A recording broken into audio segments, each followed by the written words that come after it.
Olá, seja muito bem-vindo ao nosso 8º vídeo, onde estamos tratando de realizar uma pequena sinopse, dos livros da Bíblia, antes de começar o nosso estudo propriamente dito. E hoje nós vamos ver o livro de Atos dos Apóstolos, é o 5º livro do Novo Testamento. Mas antes disso, eu gostaria de lembrar as pessoas que estão tendo uma certa dificuldade, algumas pessoas disseram isso, de ler alguns slides que eu tenho colocado, muita informação em pouco tempo. Na verdade, o vídeo tem que ter entre 10 e 13 minutos para que ele possa caber em tamanho, com um mínimo de resolução pelo WhatsApp. Então, eu aconselharia as pessoas que então dessem uma pequena pausa, se não der para ler o texto, que dê uma pequena pausa para poder ler com tranquilidade. Voltando ao assunto, Atos, que é conhecido apenas por Atos, as pessoas dizem que o livro de Atos é o livro mais gostoso de ser lido, porque é uma história maravilhosa do princípio do cristianismo. O autor, nós já identificamos no vídeo passado, que o autor é o médico evangelista Lucas. Na verdade, Lucas, quando escreveu o livro Atos dos Apóstolos, ele não se chamava Atos dos Apóstolos. O Evangelho de Lucas e o livro de Atos dos Apóstolos, como nós temos hoje na nossa Bíblia, ele é um livro que ele foi escrito como um documento apenas dividido em 2 partes. E lá pelo ano 85, quando João escreveu o seu evangelho, que foi adicionado ao cânon, houve a necessidade de abrir-se um espaço entre a primeira parte de Atos e a segunda, porque a primeira parte é o evangelho de Lucas. Então ficou assim, evangelhos, Mateus, Marcos, Lucas e João, e depois o livro de Atos. O livro de Atos, então, no 2º século depois de Cristo, foi então nomeado como Atos dos Apóstolos, com uma forte influência helenística, porque na verdade os gregos usavam esse termo Atos quando escreviam os heroísmos, as peripécias dos seus heróis lá gregos, eles chamavam de Atos. Atos de Hércules, atos de figuras também não mitológicas, mas eram sempre Atos. Então a influência grega foi muito grande na escolha desse nome, que na verdade é um nome que não procede, porque o livro não fala dos Atos dos Apóstolos. Inclusive houve uma sugestão de Tertuliano que sugeriu que fosse Atos de todos os apóstolos. Mas o livro de Atos, na verdade, quando você vê, ele não fala de todos os apóstolos. Ele fala de basicamente 4 apóstolos. Até o capítulo 12 fala apenas de João e Pedro, e a partir do capítulo 13 entra Paulo, que foi o grande baluarte para a disseminação da religião cristã no mundo. Se nós temos aí a religião cristã em todo o mundo, a gente deve isso a Paulo, as viagens missionárias que ele fez para falar de Jesus, falar da graça de Cristo. Então, a gente pensa que talvez devesse se chamar Atos do Espírito Santo, porque na verdade o livro fala disso. Na época apostólica, a gente pode dizer que existia uma teocracia perfeita, porque tudo que se fazia, tudo que se planejava em função do trabalho missionário, que era a prioridade de todos, era por orientação direta do Espírito Santo, não é? E os outros apóstolos não são mencionados, são mencionados alguns, como Filipe, por exemplo, mas são coadjuvantes. Na verdade, digamos assim, a grande estrela do livro de Atos realmente é Paulo, não é? Antes da ascensão de Jesus aos céus, depois dos 40 dias que ele esteve aqui na terra, depois de ressurreto, Jesus chama os apóstolos, os discípulos, e dá uma comissão a eles, a comissão de evangelizar todo o mundo, batizando-os em nome do Pai, do Filho e do Espírito Santo.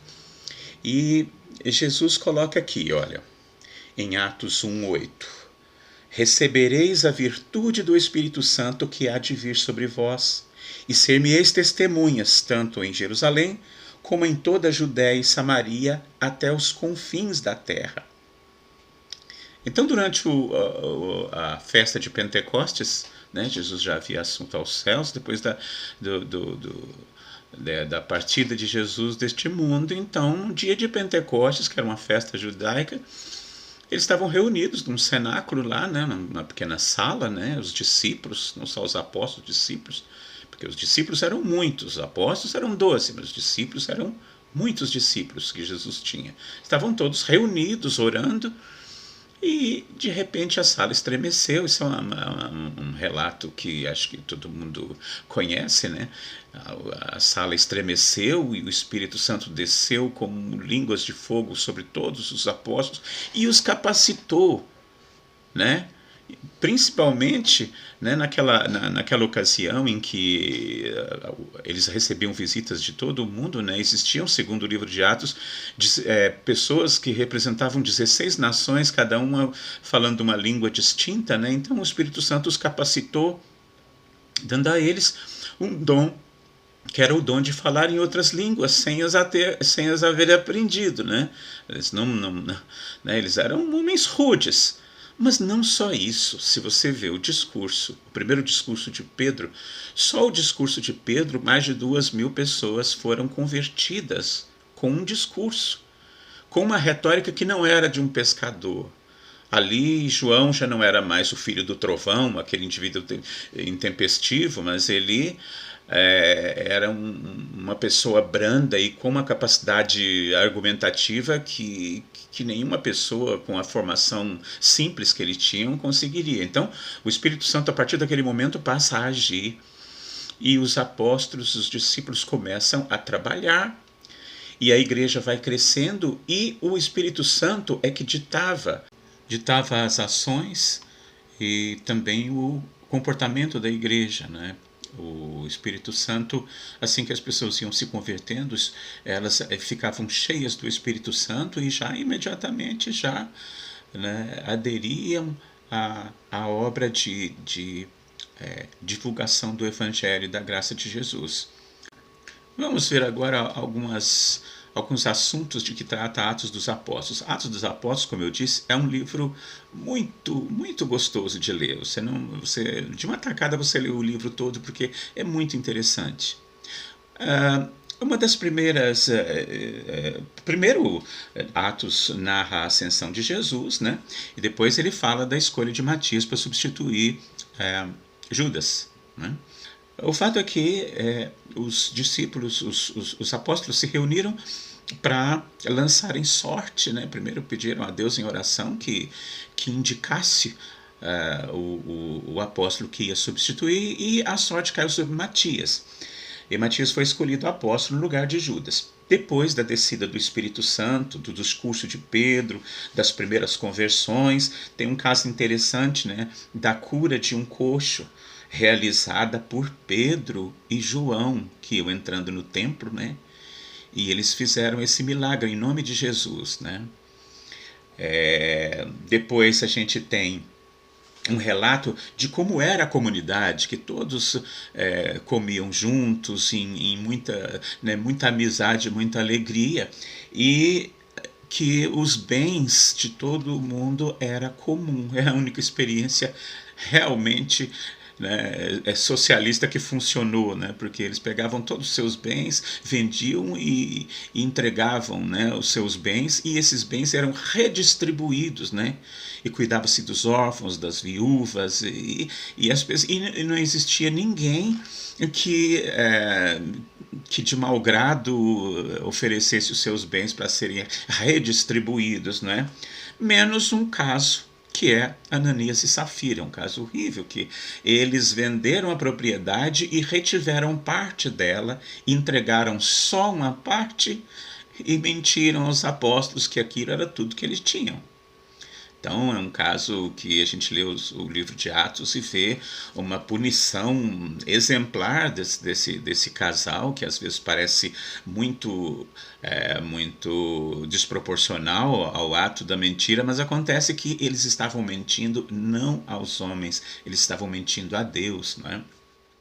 Nós temos também depois um relato muito interessante, muito bonito, que é a conversão de um eunuco, alto funcionário, né, da rainha Candace da Etiópia.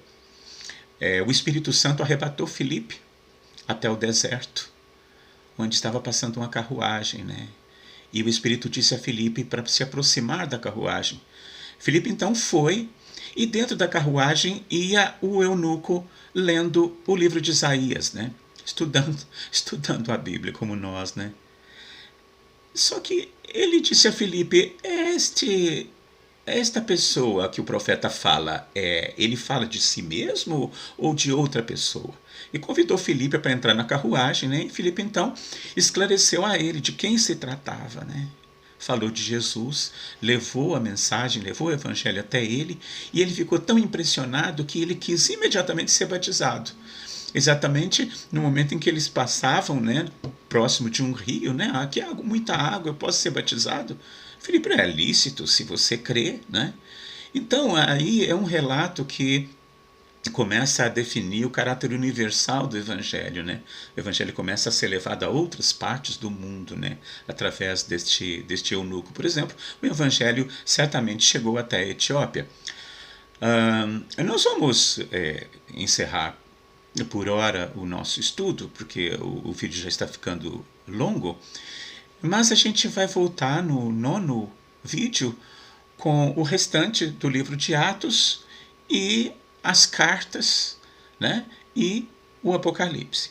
Fiquem com Deus e lembre-se sempre que o estudo da Bíblia é o princípio do processo de se aproximar de Deus. Fiquem com Deus.